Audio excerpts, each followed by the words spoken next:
Hey guys, it's Shaylin. I'm here today with another writing video. So today I'm going to be talking about some writing tips for discovery writers. As you guys know, I am a discovery writer, which is essentially someone who writes their book without outlining. It's sometimes referred to as pantsing, aka you fly by the seat of your pants. And it's usually like, there's discovery writers versus plotters, so people who outline or plot. I don't know. Many terms for it for something that's frankly so simple. Ultimately it's a bit of a oversimplification of the fact that everyone has their unique writing process, and most people are going to use different writing processes depending on the book. I've never used the same writing process twice because every book is different.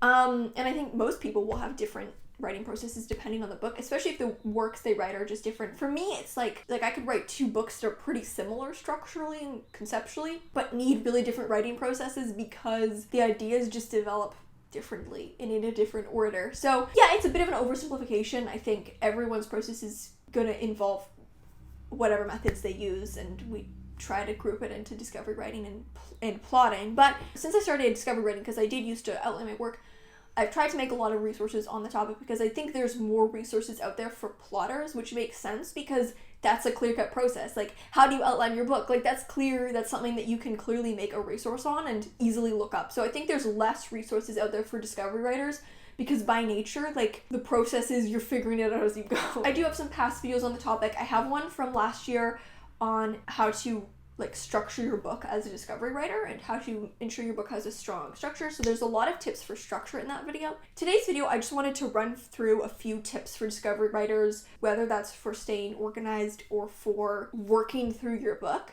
when you're doing that piece by piece. It's most important to do what you need for this project right now. Just because I'm a discovery writer, if I feel like I need to do a little bit of outlining and that's what would help me, then I'm gonna do it.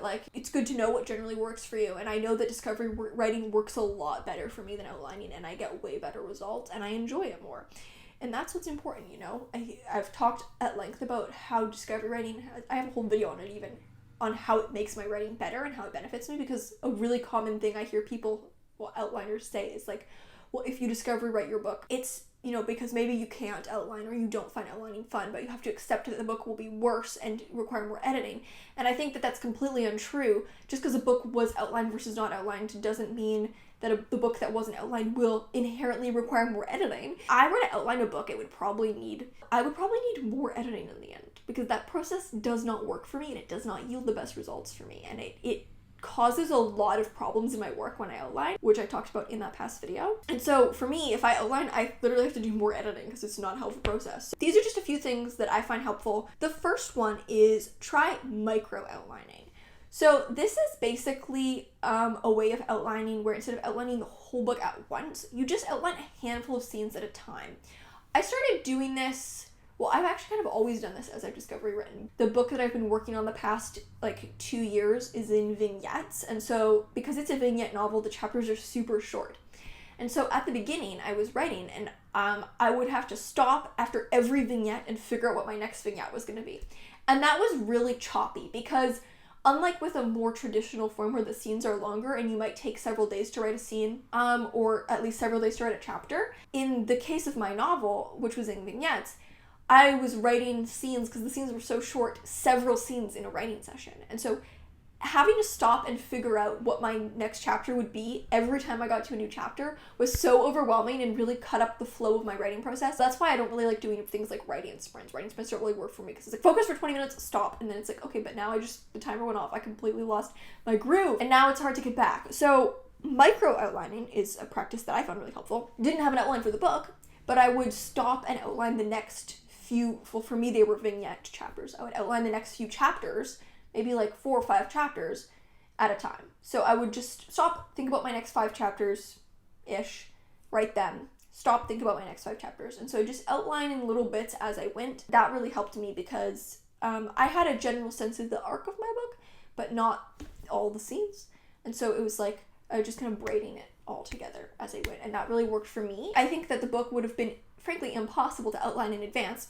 There are 90 chapters in the book, and a lot of them are so specific that I don't think I would have been able to perceive that I needed that chapter when looking at it from a bird's eye view. So this practice really worked for me because it was easy to see the next few little building blocks that I would need when I was there in the moment, but then I could just focus, write my next few chapters, and then as I got to the end of that set of chapters, it would kind of have illuminated the next few that I needed. So that's been a great practice for me. That is really helpful. Number 2, analyze details as they appear. So one thing about discovery writing that I think is very unique, that I think makes it very interesting, a lot of the time you're essentially doing things backwards, because rather than writing a detail because you know what you want the detail to accomplish, you're writing a detail and then you're figuring out its significance after having written it. Like, you're almost figuring out the significance of things after you write them. So it's like you write it and then you're like, oh, that's significant, rather than going, this is significant, so I'm gonna write it. Like, it's kind of backwards, but at least that's how it is for me. So I think it really helps to be very analytical and in tune with the things that you write. I was writing a short story recently, and I discovery wrote all my short stories, and I just kind of, as with always with short stories, the details just appear as they appear, and sometimes they're irrelevant and I cut them later. Sometimes they're important. I was just writing this character who never actually appears in the story but is referenced extremely heavily, and I was just describing her room, her childhood bedroom, and the things she had on the wall. I mentioned that she had some like movie posters and ticket stubs, and I was like, wait, maybe she's really into acting. Like, maybe that's why she has that on her wall. And that essentially shaped this character's entire persona. Like, the fact that she was wanting to be an actress and was key detail of her character. And I hadn't planned it beforehand, and I only realized that because I wrote a detail. And then I was like, oh wait, that's really important. That happens to me a lot, where I'll write a detail and then I'll pause and go, oh wait, that seems super significant. It really helps you, as you write details, asking yourself what they signify overall, because you're doing the work backwards, where you're essentially letting the work show its significance as it takes form, which is really, really cool. And it's something that I love about discovery writing, and how a story can show itself to me in that way as I'm writing. Being on the lookout for details that are significant, that are actually like the story telling you something really important. The next step is find an intuitive way of taking notes. Finding a way that is intuitive for you to take notes is really important, because a lot of the time I think discovery writers, we don't enjoy that stuff, right? Like the outlining, the chart making, the formatting, like that's not exciting to us. We can often be very type B. And maybe I'm just talking about myself, but I assume it applies to others as well. It's important to find a way of taking notes that is as intuitive as possible. The more like steps you add to your note-taking process, the less you'll want to do it, because that kind of stuff is not fun for you, right? So find a way of taking notes that essentially feels as simple and effortless as possible. Like, I know outliners who have a million different documents, and I'm like, I literally keep all my notes in one document, because anything more complicated, it just adds extra steps, and that doesn't excite me. That stops me from doing it, because I'm like, oh, there's so many steps that I have to go through to go write that thing down, right? So for me, I like having an evolving outline. As I'm writing the book, I note down the chapters and the scenes, and I keep literally all of my notes for the book in the same document. So at the bottom of the document, I just keep all the lines and stuff that I have, and then if I have any edits that I want to make, I add them under the chapters. So it's like one ever-shifting document that's really amorphous, and is like the most important thing in my life is that evolving outline. It could be whatever you need, but find a way of taking notes that feels really intuitive and is really effortless, because as soon as it becomes too complicated, you probably won't want to do it, because it'll start to feel like outlining, which you don't really like doing, which is why you're a discovery writer. The next tip is to keep consequences in mind. If you're stuck with your book, and you don't know where to go in the plot, think about the consequences of the last action the character took. This was just something that I did in a book that I had to edit thoroughly to fix, because I would get too caught up on the next beat that I wanted to happen that I wouldn't stop to play through the consequences of the last beat. If you're stuck and you don't know what happens next, the main things to think about are, what does your character want, and what step would they take to get that? But also, what are the consequences of the last thing that happened? Novels are strung together by string of consequence. It's really important to keep those consequences in mind. If you start to lose the consequences, you start to lose the causality, because the consequences cause the next thing to happen. So I would say, if you don't know what happens, like, always come back to consequence. What is the fallout of the last thing that happened? The last action the character took, or the last thing that happened in the book. What is happening externally in the plot, and also what's the emotional reaction that they're having to that? Always keeping in mind consequence, I think, is so important, and will save you a lot of work in editing, because like consequence is going to be the glue of the structure. The next step is to keep trying to bring your plot threads together. Novels are made of many different threads, but they also need to be brought in together. If your threads just do this and they never converge, it's going to be super messy and you don't really have a novel. You have a bunch of unrelated threads. Just constantly be thinking about how you can tie threads together. You know, different beats of the story. How can it be brought together? And keep doing that. Keep thinking about how you can tie it in. New things will be introduced. How do you tie them in? Like, that braiding is so important in a novel. If you don't keep braiding, some of the threads will get lost and forgotten about. So I would always keep stock of all the threads you have and how can they tie together, and make that the impulse rather than adding new threads. Like, oh, I could add a new character here. Okay, but before I add a new character, maybe I should be thinking about how I should bring all the things that already exist in the story together and make them intersect and make them interact. I think it's natural when you're discovery writing to start with a very simple idea, and it will get more complicated as you write. That's fair. Kind of a snowball effect. But keep it complicated in a unified way by continually trying to bring threads together rather than just adding new threads and letting them run amok. A related point is just keep it simple. Occam's razor, I think, is a great thing to keep in mind. If you're stuck at a plot point, you don't know how to progress to the next plot point, take the simplest progression possible. If you don't know how to connect A to B, literally just ask yourself, what is the simplest way to get there? It's going to be easier to edit if you write through the problem rather than around the problem. You will probably have points in your book that are kind of shaky and you have to revisit.